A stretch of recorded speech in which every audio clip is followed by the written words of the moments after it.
배움 중심 수업 사례. 공간과 공간이 만나다.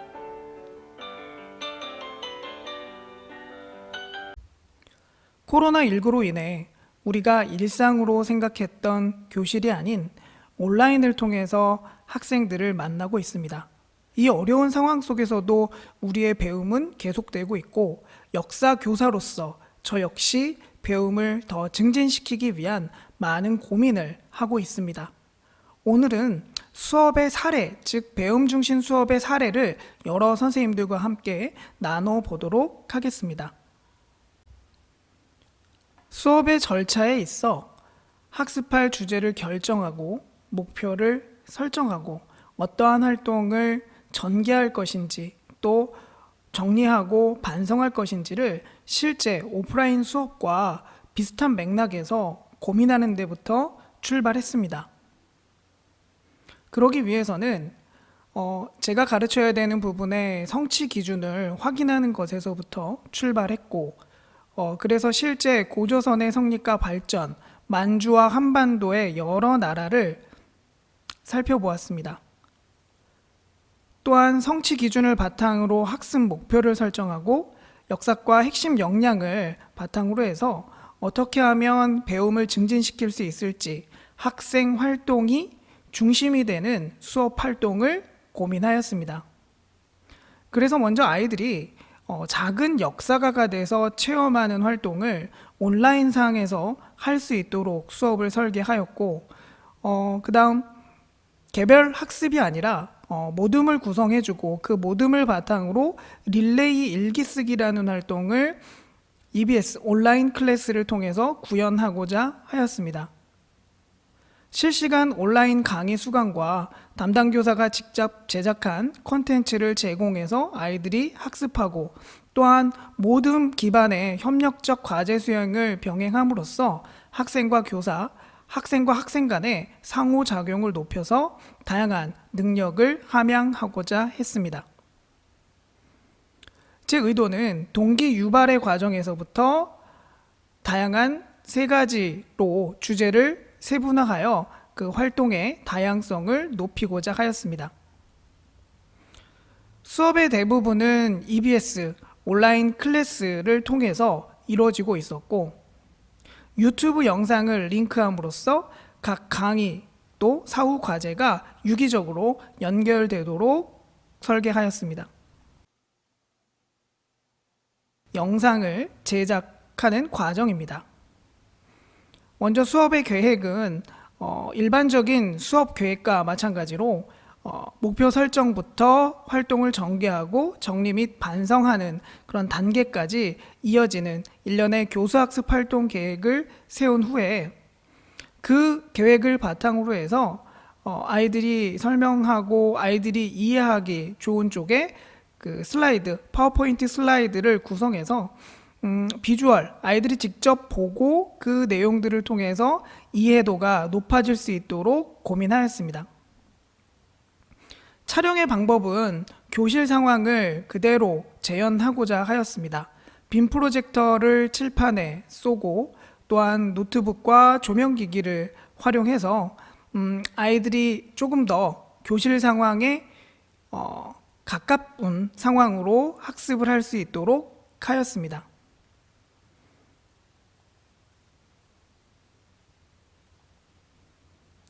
촬영된 영상은 학교에서 공동으로 구매했던 곰믹스 프로라는 영상 편집 프로그램을 활용해서 편집 후에 활용하였습니다.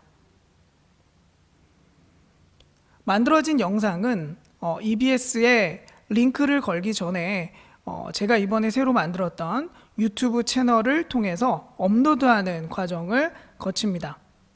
다양한 수업 상황에 따라서 다양한 제작했던 영상들을 올렸었고, 오늘 여러 선생님들께 소개시켜줄 고조선의 건국과 성장과 관련된 내용도 이렇게 업로드하였습니다.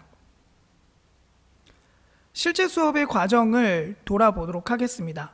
첫째로 이전 수업 시간에 공부했었던 선사시대에서 역사시대로의 전환의 의미를 알아보자 라는 부분에서 사전과 사후 과제가 있었는데 그 과제를 직접 아이들이 영상 강의를 통해서 피드백을 받도록 구성하였습니다.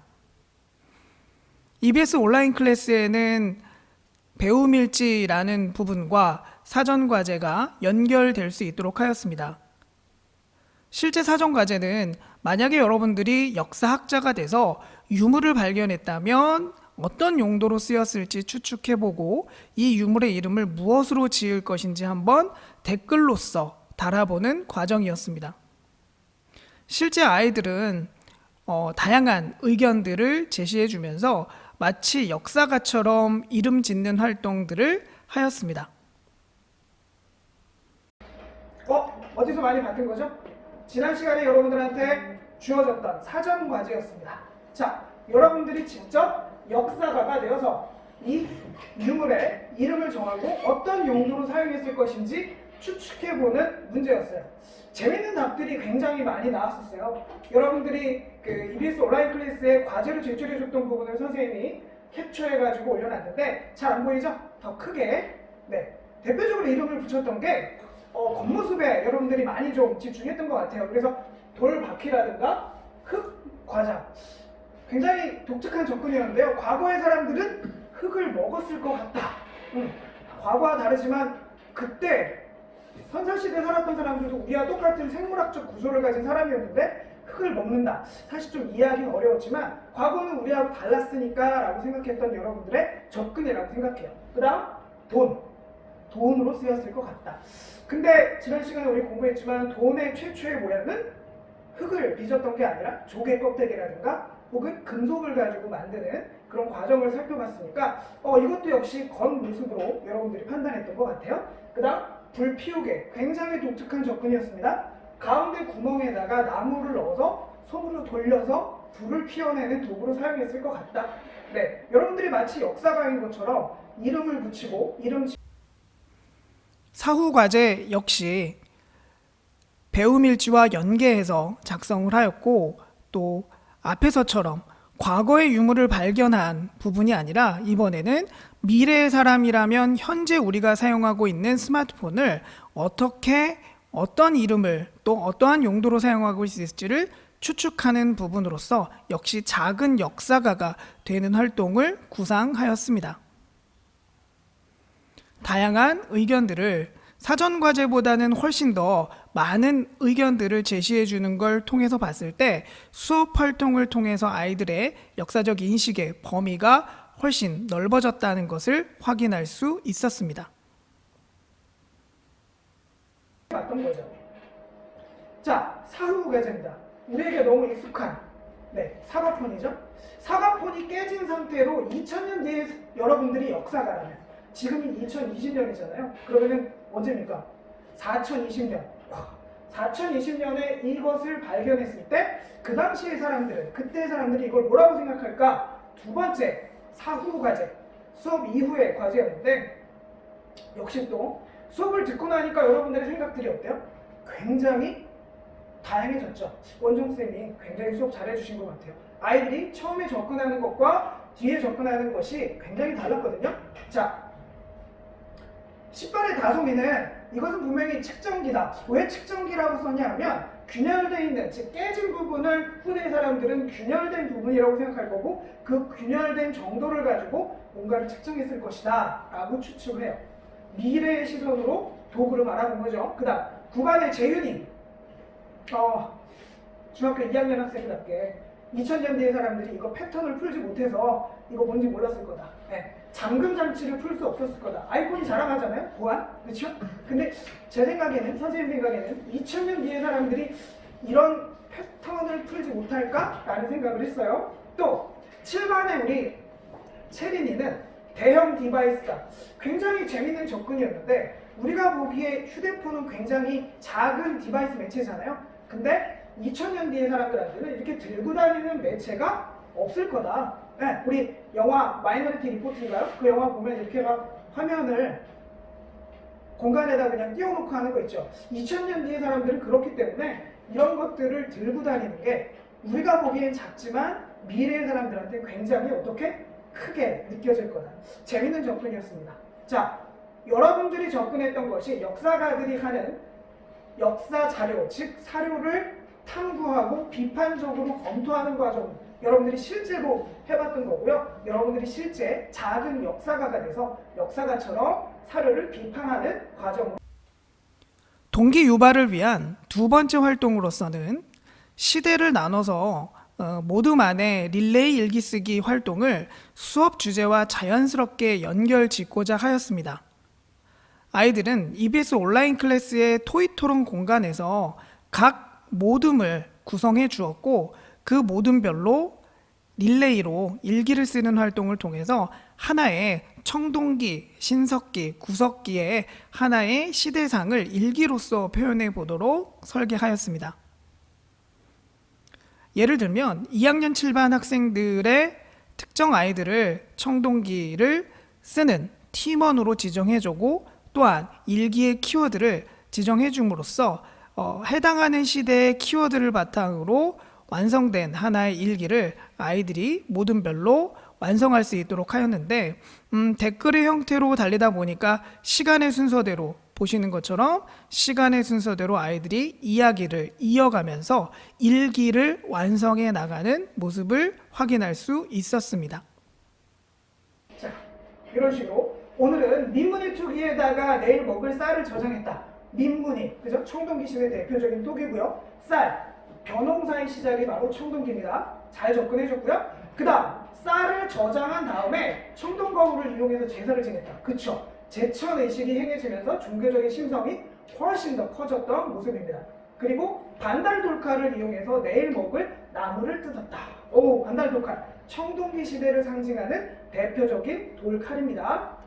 그리고 갑자기 다른 마을에서 곡식을 약탈하려고 왔다. 네, 청동기 시대에 들어서게 되면서 부족과 부족 간의 전쟁, 즉 국가와 국가 간의 전쟁이 활발해지거든요. 잘 얘기해줬고요. 그리고 우리가 힘들게 지은 벼농사의 작물을 지켜낼 수 있었다. 앞에 친구가 말했지만 한 번 더 덧붙이죠. 쌀, 벼농사의 시작을 보여주는 부분이었고 청동방울을 이용해서 농사를 약탈하려는 걸 막았다. 청동방울, 무기는 아닌데요. 이 친구는 무기를 접근했던 것 같아요. 아니면 제사의 용도로 딸랑딸랑 흔들면서 무서운 소리가 나면 사람들이 좀 이상하게 생각할 수 있으니까 라고 접근했던 것 같고, 자, 우리는 우리의 작물을 지켜낸 다음에 밥을 먹으려고 민문이 토기에다가 쌀을 꺼냈다. 민문이 토기, 역시 청동기 시대의 대표적인 토기입니다. 앞선 시간에 배웠었던 신석기의 빗살무늬 토기와 대비되죠. 네, 궁장은 마을 사람들을 이끌어 막았다는 이유로 박수갈채를 받았다. 궁장이라는 개념, 그죠? 청동기 들어서게 되면서 평등했던 사회 구조가 상하의 계급적 구조로 바뀌게 되면서 부족을 이끄는 리더, 궁장이라고 표현하는데 궁장들이 등장을 보여주고 있어요. 군장은 마을 사람들에게 존경을 받았다. 존경이라고 표현하면서 계급사회의 힘을 보여주고요. 자, 진 사람들의 계급이 노비가 되었다. 부족과 부족 간의 싸움에서 이긴 부족은 소위 말하는 귀한 족속, 귀족이 될 거고요. 패한 사람들은 노비. 자, 노는 남자, 비는 여자를 뜻하거든요. 노 플러스 비, 노비. 뭐예요? 네, 천민들을 뜻하는 거죠. 네. 그렇게 승리를 이끈 신에게 감사하는 제사를 드렸고 군장은 제사장의 도구인 청동방울로 훌륭하게 제사를 이끌었다. 여러분들 굉장히 놀랐어요. 선생님이 풍현중학교 올해 처음 와가지고 이제 여러분들을 처음 봤는데 이 부분에서 군장은 제사장의 도구인 청동방울로 훌륭하게 제사를 이끌었다. 네, 군장이라는 정치적 지도자가 제사를 이끄는 제사장의 직위를 겸직하는 재정일치의 사회적 특징을 이 친구가 마지막에 딱 하고 던져주게 되죠. 자, 여러분들이 했던 것은 역사 이야기. 우리 처음에 인사했죠? 하이스토리? 스토리 만들었어요. 네, 역사가들이 하는 역사를 하는 작업들을 우리 여러분들이 작은 역사가가 돼서 실제 역사 이야기를 만들어봤다. 본시학습의 전개 과정 살펴보도록 하겠습니다. 첫 번째 활동으로서 사료 탐구의 과정을 아이들이 실제로 체험해 보도록 하였습니다. 실제 영상 강의에서 단군 신화를 어떻게 해석할 수 있는지를 대략적으로 한번 교사가 중심이 돼서 살펴보고 그 수업이 끝난 이후에는 아이들이 실제적으로 사료를 탐구하는 활동을 너무 익숙한 이야기죠. 곰이 나오고 호랑이가 나오고, 그죠? 단군, 왕검이 나오고. 우리 건국 신화입니다. 신화라는 것은 믿을 수 없는 이야기인데, 믿을 수 없는 이야기가 도대체 고조선과 어떤 관계가 있을까? 신화는 역사인가? 라는 물음을 여러분들한테 던지고 싶었어요. 자, 조금 다르게 선생님이 줄게요. 환웅이라는 것에 노란 색깔로 칠해졌고요. 내려왔다. 환웅이라는 사람, 한 사람이 아니라 여러 명의 무리예요. 즉, 환웅이라는 건 부족의 명칭일 수 있다라고 여러분들 생각해 주시면 좋을 것 같아요. 환웅이라는 부족이 내려왔다. 이동했어요. 근데 뭘 데리고 왔어요? 바람, 비, 구름. 이게 왜 중요할까요? 바람, 비, 구름. 자연현상이잖아요. 자연현상이 굉장히 중요한 건 그 시기에 뭐가? 맞아요. 농사가 시작되고 특히 벼농사로 인해서 농업적인 생산력이 커지는 시대이기 때문에 자연현상의 중요성을 신화에서 딱 보여주는 거죠. 그리고 세상을 다스리고 교화했다. 교화, 가르쳐서 변화시킨다라는 뜻인데, 환웅부족이 알고 있는 걸 모르는 사람들한테 가서 가르치고 변화시켰다. 좋게 말하면 교화고요. 다르게 말하면 뭐 한 겁니까? 지배했다 정도로 이해할 수 있을 것 같아요. 그 다음, 곰과 호랑이가 쑥과 마늘. 그쵸? 네, 믿을 수 없는 이야기죠. 집에 있는 강아지한테 매일매일 곰을 주면 안 되죠. 쑥과 마늘을 주면 강아지가 굉장히 화를 내겠죠? 사려달라고. 곰이나 호랑이가 쑥과 마늘을 먹는다고 사람이 된다. 믿을 수 없어요. 하지만 이 안에는 우리가 앞선 시간에 공부했었던 신석기 시대 원시적 신앙의 모습, 뭐죠? 부족의 동물을 상징하는 것은 동물을 믿는 거죠. 네. 똑똑합니다. 우리 풍양님 친구들. 네. 토테미즘이에요. 토테미즘이 드러나 있죠. 크게 보면 이겁니다. 아까 환웅 부족이라고 선생님 설명했던 것처럼 곰 부족과 호랑이 부족이 있었는데, 곰 부족은 환웅 부족이 하라는 대로 했고, 호랑이 부족은 그렇지 않았다 정도로 해석하시면. 해당 영상 강의가 끝나고 나면 구글 설문을 이용해서 단군 신화를 통해서 본 고조선이라는 이름으로 사료탐구 활동을 하게 되었는데, 설문은 이렇게 구성하였습니다. 답변의 부분은 장문형으로 구성함으로써 아이들의 의견이 객관식이나 단답형의 답변이 아니라 확장성 있는 의견이 제시되기를 희망하였습니다. 실제 설문을 받아본 결과 아이들은 굉장히 다양하게 단군 신화를 바라보고 있었습니다. 두 번째 활동에서는 역사 지도를 통해서 철기 문화의 확산의 과정에서 일어났던, 특히 만주 지방에서 일어났던 부여와 고구려의 과정을 살펴보고자 했습니다. 특히 역사 지도를 통해서 지리적 특징과 연관했던 각 나라의 특징들을 살펴볼 수 있도록 하였습니다. 만주의 지역에서 먼저 나라가 성립하게 되는데, 그럴 수 있는 바탕에는 바로 뭐였어요? 고조선이라는 발달된 문화, 또 중국과 가까운 지역이었다라는 특징이 있습니다. 가장 앞선 문화들을 쉽게 받아들일 수 있는 지역들이었다라고 생각하시면 좋을 것 같아요. 철기가 한반도에 확산하게 되면서 무기로도 사용되지만 농업용 생산 도구로도 쓰이기 시작하면서 생산성이 증가하고, 무기를 통해서 주변 지역들을 정복하기 시작하면서 여러 나라들이 성립하게 됩니다. 부족들 간의 전쟁이 많아졌고요. 부족과 부족 간의 결합도 많아졌습니다. 그럼 철기 시대가 되면서 기존에 쓰였던 청동기는 뭐 하는 데 쓰였느냐? 주로 제사장들이 제사하는 데 쓰이는 도구로서 활용되었습니다. 이 시기 대표적인 무덤은 널무덤이나 동무덤 같은 것들이 있는데요. 자, 동무덤 같은 경우는 이제 항아리를 연결한 모습으로 여러분들이 찾을 수 있어요. 기존의 무덤의 형태가 고인돌 같은 것이었는데, 고인돌을 매번 만들 수 없잖아요. 그거에 비해서는 훨씬 더 쉬워진 부분을 확인할 수 있습니다. 자, 먼저 부여에 대해서 살펴보도록 하죠. 부여는 만주의 숭화강 유역의 평야지대입니다. 강 유역의 평야지대. 우리가 앞서서 4대 문명 배울 때 여러분들 확인했던 것처럼 농업이라든가 목축업들이 굉장히 발달. 세 번째 활동으로는 한반도에서 등장했던 옥저와 동해, 사만의 모습을 비교해서 유사점과 차이점을 알아보는 활동이었는데, 그 부분은 구글 어스를 활용해서 지역적인 특징이 각 나라의 문화에 끼친 영향을 추론해 보도록 구성하였습니다. 구글 어스를 통해서 동해라는 지역이, 강원도 북부에 있었던 동해라는 지역의 특징들을 살펴보고자 하였습니다. 본시 학습을 통해서 확인할 수 있었던 각 나라의 정치와 풍습을 더 구체적으로 이해하기 위해서 학생들이 직접 공부했던 바를 표현해보는 활동으로서 SNS 프로필을 작성해서 제출하는 부분을 생각해 보았습니다.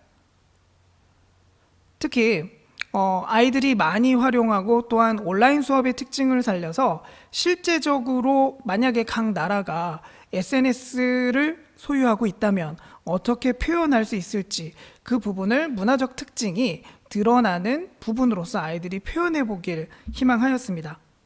그래서 패들렛이라는 사이트를 활용해서 아이들이 직접 완성해가는 과정을 실시간으로 확인하고 실시간으로 피드백해 줄 수 있었습니다.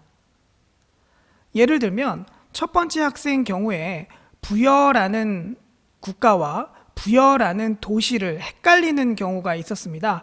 그래서 지금 사진은 백제 수도였던 부여의 정림사지탑이다. 즉 지역의 명칭과 국가의 명칭이 지금 헷갈리는 아이에게 작성하고 있는 실제 장면에서 구체적인 내용을 직접적으로 교사가 피드백해 줌으로써 아이의 활동의 목적을 또 방향성을 바로잡아 줄 수 있었습니다. 정리 및 반성 단계에서는 오늘 공부했던 부분 혹은 수업의 내용과 관계되어 있는 부분에서 온라인 클래스에 질문 있어요 게시판을 활용해서 궁금한 점들을 교사에게 이야기할 수 있도록 하였습니다. 실제 수업 이후에 질문 있어요 라는 온라인 클래스의 게시판에 배움 일지와 관련된 질문들이 있었고, 그에 대해서 담당 교사가 실제 내용을 바탕으로 해서 또한 이전에 있었던 오리엔테이션 영상과 연계해서 아이가 답을 실제로 찾을 수 있도록 피드백해 주. 공간과 공간의 만남. 코로나19로 인해서 우리가 일상으로 생각했던 교실은 더 이상 일상이 되지 않았습니다. 하지만 온라인은 기존의 교실이 갖고 있었던 한계를 뛰어넘어서 그 이상을 우리에게 보여주고 있습니다. 바로 블렌디드 러닝의 모습이라고 할 수 있습니다. 일반적인 블렌디드 러닝은 우리가 알고 있는 거꾸로 교실이나 랩이나 스테이션을 왔다 갔다 순환하는 순환 모델이나 또 플렉스 모델이 있습니다. 이러한 모델은 옛 것과 새 것의 장점들을 섞어서, 즉 하이브리드에서 장점을 극대화하는 것이라고 할 수 있는데, 그것보다 우리에게 더 필요한 것은 파괴적 혁신이 아닐까 싶습니다. 파괴적 혁신이라는 것은 전통적인 교실 수업을 언제라도 파괴할 수 있다라는 생각입니다. 그래서 우리가 주목해야 되는 모델을 알라카르테 모델이라고 생각합니다.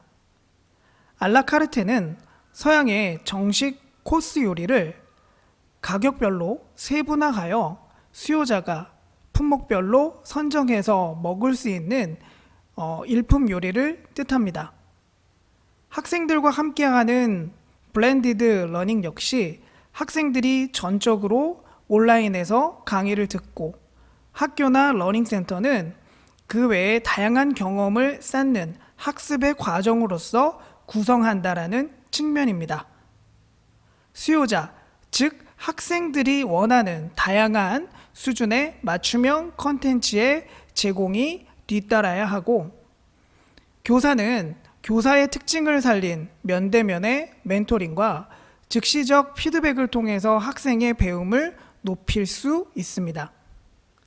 또한 학교라는 공간에서 학습자 간의 상호 간의 다양한 토론을 통해서 배움을 높이고, 또한 학교가 가지고 있는 인적, 물적 자원을 통해서 다양한 학습의 경험을 제공할 수 있다라고 상정하는 모델입니다.